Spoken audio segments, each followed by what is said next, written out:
आदित्य राज दिल्ली से। महाराज जी, आपके चरणों में दंडवत प्रणाम। महाराज जी, मैं विगत 3 वर्षों से एक एग्जाम की तैयारी कर रहा हूँ, लेकिन मेरा मन विचलित रहता है और मैं कभी भी नियमित अपना संपूर्ण ध्यान केंद्रित नहीं कर पाता। हाँ भैया, देखो, मन को लेकर के नहीं चलते। ये मन एक बिगड़ेल बच्चा है। ये बच्चा नहीं, वो कहो गुनगुना में खेल रहा है, कहो कार में खेल रहा है, कहो सब खिलौने फेंक करके मम्मी की गोद में आ रहा है, कभी सोच करके मल में ही खेल रहा है। बच्चा है ना, बिल्कुल बच्चे जैसा बिगड़ेल बच्चा, जिद्दी बच्चा, ये मन है। इसको फुसला के डांट के एक लक्ष्य पे लगाया जाता है। अब इस पे चलो कि ये जैसा कहे वैसा चले। आज तक कोई भी इसके कहने से सतमार्ग में नहीं चल पाया। ये बहुत बेईमान है, बहुत ही छलिया है। ये ऐसा छल कर देगा कि आपको सिद्ध बना देगा, काम हो गया, और दूसरे मिनट में वहां खड़ा कर देगा जहां बहुत दूर हो परमार्थ से। तब लगेगा ये क्या है, मैं तो समझ रहा था मेरा काम बन गया, काम पहुंचा दिया। इसलिए मन के अनुसार नहीं चलते, मनमुखी नहीं, गुरुमुखी चलते हैं। संतों की आज्ञा, गुरुजनों की आज्ञा पर मन को चलाते हैं, तब जाकर के लाभ प्राप्त होता है। मन के अनुसार चलने से नहीं हो। मन का तो बहुत विचित्र खेल है, सबको रोना पड़ता है, ये इतना विचित्र है, बहुत ही, मतलब हार करके, मतलब आप लोग तो अभी जीतने का प्रयास ही नहीं कर रहे।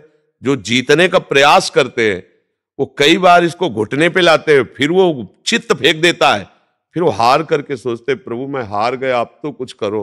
हर जुक्ति लगा के हार गया। 10 वर्ष ठीक चलेगा, 10 वर्ष, और 10 मिनट में 10 वर्ष की कमाई पे आग लगा देगा। 10 मिनट में। इतना बड़ा शैतान बच्चा है, इसलिए बहुत सबल। और अच्छा, इसको छोड़ नहीं सकते, जा मतलब नहीं रखते, जी नहीं पाओगे।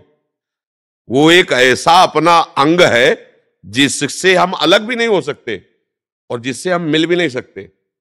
अगर हम मिले तो नाश कर देगा, अलग हुए तो जला के राख कर देगा। देखो ना, मन से अलग होके मन ऐसी मार देगा कि लगेगा कि भगवान और सब गुरु एक तरफ। पहले भैया तू बता तुझे चाहिए क्या, सब इसी में तो फंसे। आज हमें घुमाओ, चलो भैया घूमो। आज हमें दिखाओ, चलो भैया देखो।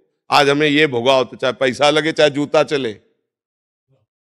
नहीं, लोग जानते हैं ना, ये अगर काम किया तो हमारे डंडा भी चलेंगे, अपमान भी होगा, जेल भी मिलेगी। लेकिन मन ने कह दिया कि हमको ये देव, तो उस लाडले बच्चे के लिए उसके लिए चल दिया, वो पूरी जेल जिंदगी भर भोगा। बहुत विचित्र है ये मन। इसलिए इसको संभालने के लिए मन को गुरु, किसी भी संत को, किसी भी शास्त्र को एक अपना गुरु मान लो और उसके अनुसार चलो तो ठीक हो जाएगा। और नाम जप के बिना मन को रोकने की ताकत नहीं पा सकता कोई। ये असली बात समझ लो। नाम जप ही तुम्हें वो बल देगा जिससे तुम मन को देख सकते हो, मन को डांट सकते हो, मन को रोक सकते हो। अगर भजन नहीं है तो इतना बड़ा शैतान है, मतलब इसकी तो व्याख्या नहीं की जा सकती। बहुत गंदी बात है मन को अपना मान लेना। इसको सुधारने के लिए इससे ऐसे रहना पड़ेगा जैसे चतुर दुश्मन पर घर में रहता है, निकाल सकते नहीं, व्यवहार बना सकते नहीं, अब कैसे जियोगे। ये कला आती है संतों से, युक्ति से मुक्ति, कि इसको निकाल सकते नहीं, तो तुम्हारी सामर्थ्य नहीं, और इसे सपोर्ट किया तुम मारे जाओगे। अब बोलो क्या करो।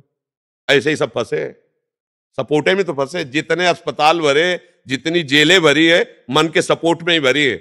अस्पताल, रोग हुए तो मन का सपोर्ट किया, पाप बना, आप कर्म भोगना पड़ रहा है। इसी के सपोर्ट के कारण तो भोगना पड़ रहा है। सपोर्ट करो तो मरो, सपोर्ट न करो तो जलो। रात दिन जलाएगा, डिप्रेशन में पहुंचा दे। ये बहुत बड़ा फंसाव है। गुरु की कृपा से जिसने मन पर लगाम लगा दी, जीत गया, जीत गया। बस ये बात है, इसको जीतना पड़ेगा भैया। नहीं, ये कहीं एक जगह नहीं लगता। राम में लगाओ, कृष्ण में लगाओ, हरि में लगाओ, काम में लगाओ।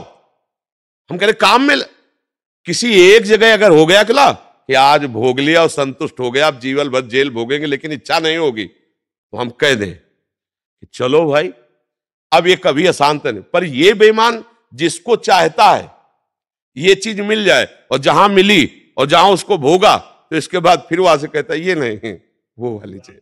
अब इसको क्या करे बताओ, क्या करे। कहीं भी आज तक टिका हो तो बताओ, कहीं भी।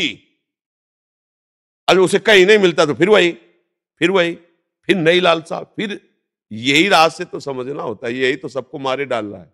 यही पूरा जन्म बर्बाद कर रहा, पूरा जन्म। सारा खेल इसी नेता का है। मन नेता है ना इंद्रियों का, सारा खेल वही किया। तभी कहा गया मन मार्या तन बस में कि ना हुआ भरम सब दूर, बाहर से कछ दिखत लाए अंदर चमके नूर। आपो त्याग जगत में बैठे नहीं किसी से काम, उनमें तो कछ अंतर ना संत कहो चाहे राम। कसौटी कस के जीवन को भगवान में समर्पित करना भैया, त्राहिमाम वही रक्षा करे तब होता है, ले तो धज्जिया उड़ा देता है मन। ऐसे थोड़ी, जो सच्चाई से चलने वाले साधु महात्मा है वो साधकों को क्यों प्यार करते, इसी से कहते भैया तुम्हें प्यार करने वाला इस सृष्टि में कोई नहीं मिलेगा, एक गुरु कृपा ही तुम्हें संभाल सकती, आगे बढ़ो। कोई नहीं, कोई सपोर्टर नहीं है, कोई सपोर्टर नहीं, कोई शब्द कह दिया, कोई नहीं। जहां देखो साधक के सामने कोई अपनी प्रभुता बता रहा, कोई अपना ज्ञान बघार रहा, कोई उसकी सुन रहा है क्या कि उसकी दशा क्या है, उसका इस दशा से कैसे निवारण हो, वो केवल भगवान जानते हैं। और अपनी किसी से दशा कहना भी चाहे तो इधर की उधर, उधर की उधर, वो रास्ता नहीं मिलता, वो केवल ऐसे मिलता है, हे नाथ आप इस, तब वो मार्ग दे देते हैं, तब वो युक्ति दे देते हैं कि मन को कैसे पटकना है। और जहां युक्ति मिली निहाल हो गया, आप आओ गुरु मेहरबान, चेला पहलवान आओ टांग पे चढ़ा के दुबिया पछाड़ मारा, छा चित्त मन गिरा, अब आनंद में मगन। अब हम नहीं जानते दांव पेच, तो जहां चाहता वहां पछाड़ के गिरा देता है। इसलिए नाम जप करो और धर्म से चलो और भगवान का सहारा ले लो, वो जिता देंगे। वो मूर्ख से वेद पढ़वा दे, मूर्ख जो ककारा नहीं बोलना चाहता वो वेद पढ़ ले, भगवान की सामर्थ्य उनकी। मूकम करोति वाचालम पंगुम लंघयते गिरिम, लंगड़े से पहाड़ फंदवा दे। यत कृपातम हम बंदे परमानंद माधव, भगवान का आश्रय और नाम जप ये सब ठीक कर देगा, कोई कहीं भी हो। नहीं तो मन देखो प्रवचन करने से नहीं शांत होगा, प्रवचन सुनने से नहीं शांत होगा, दान पुण्य से नहीं शांत होगा। बहुत चतुर है, मंदिर में दर्शन करते हुए गलत सोच लेगा, भगवान को फूल चढ़ाते हुए वही गलत सोच। ये छोटा मोटा थोड़ी है मन, ये भगवान को भी गलत साबित कर सकता है, मन भगवान को भी गलत साबित कर सकता है। इसकी चक्कर में जो फंस गए तो धज्जिया अच्छे अच्छे कांपते इससे, यह ऐसा देवता है। और गुरु कृपा पात्र से ये मन कांपता है, बस एक ही शब्द है, गुरु कृपा ही केवलम। वो युक्ति गुरु से मिल गई तो मुक्ति जेब में रखी हुई, युक्ति नहीं तो पटकन पटकन ही है, पटकता रहता है बड़े बड़ों को। मन बहुत बलवान है।